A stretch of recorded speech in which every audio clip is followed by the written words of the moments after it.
Mais la 4e fois, elle est sortie définitivement. Dieu m'a dit, priez beaucoup pour que Dieu stabilise définitivement la vie de Esther dans le domaine du mariage. Priez beaucoup pour ça. Beaucoup. J'ai vu un vent qui ne fait pas que Esther reste dans le mariage pendant longtemps. Et j'ai vu le diable susciter des troubles, comme des mésententes, pour que Esther ne reste plus dans le mariage. Mais Dieu me dit gloire. Ne lui demande pas seulement de prier pour Esther, mais qu'il prie aussi pour Déborah. Parce que le même combat qui est attaché à Esther, c'est le même combat qui cherche aussi Déborah.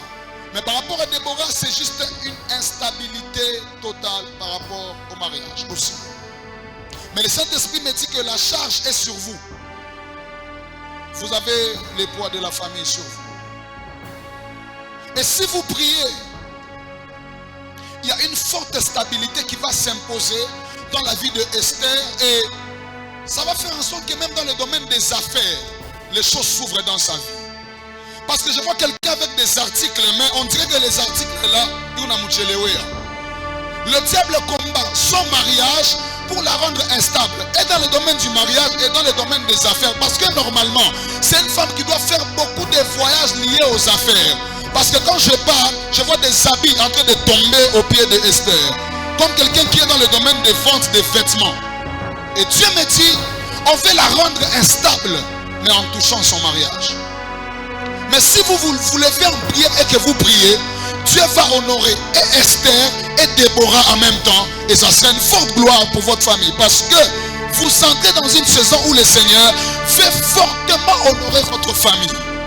Et le diable voulait casser cet honneur en affectant la famille. J'ai vu les gens commencer à devenir stables, à devenir riches. Mais pendant que la richesse et la stabilité venaient, le diable voulait casser ça en humiliant Esther et en humiliant Déborah. Mais je lève ma main parce que nous sommes dans la présence de Dieu. Que cette histoire soit annulée dans le nom de Jésus. En fait, votre manière de servir Dieu fait en sorte que beaucoup de malheurs n'arrivent pas à votre famille. Et il y a une forte gloire qui va venir. Mais que Esther et Déborah deviennent votre fardeau à partir de maintenant. Faites pour eux des prières. Et vous allez voir que non seulement la stabilité va venir, mais une forte gloire viendra aussi. Que le Seigneur vous bénisse.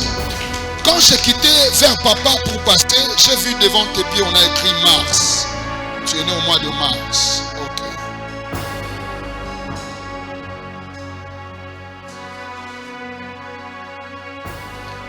Il y a une très forte grâce sur ta vie, ma soeur.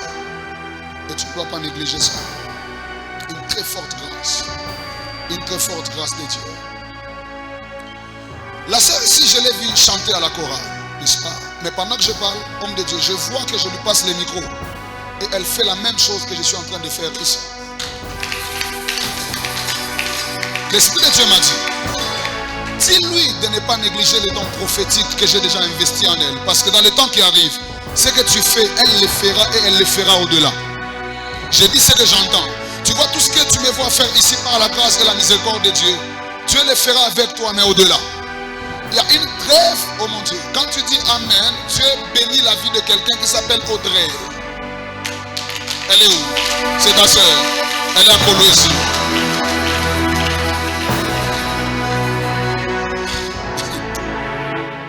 En fait, si je parle d'Audrey, c'est parce que Dieu t'a parlé d'elle hier, la nuit.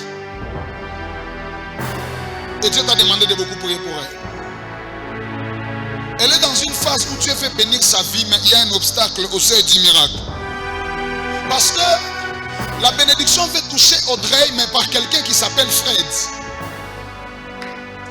Son mari? Ok.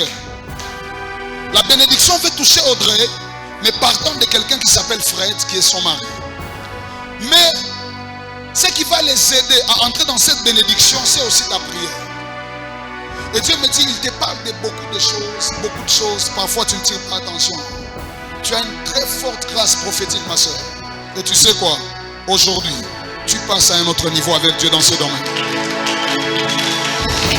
Parce que pendant que je parle, je vois, prophète, qu'on lui fait porter des lunettes, mais qui ont des loupes. Elle commence à voir des choses en grand caractère. Et Dieu me dit, elle verra de manière très claire, très très précise. Quand je parle là, je te vois être environné de la nuée de Dieu. Et Dieu me dit, à partir de ce soir, Dieu lui fait passer à une autre dimension. La grâce prophétique va travailler dans sa vie avec un niveau très élevé que les gens ne sauront plus reconnaître.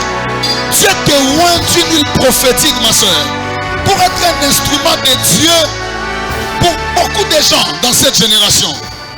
Je t'ai vu marcher avec le prophétique, mais dans plusieurs nations. Mais quand tu marches, j'entends les gens crier Tchama, Tchama, Tchama, Tchama. Une forte gloire va t'accompagner. Une très forte gloire va t'accompagner. Dès que je vais lâcher le micro, viens me voir, je vais prier pour toi. Est-ce qu'on peut acclamer le Seigneur? Acclame le Seigneur, acclame le Seigneur.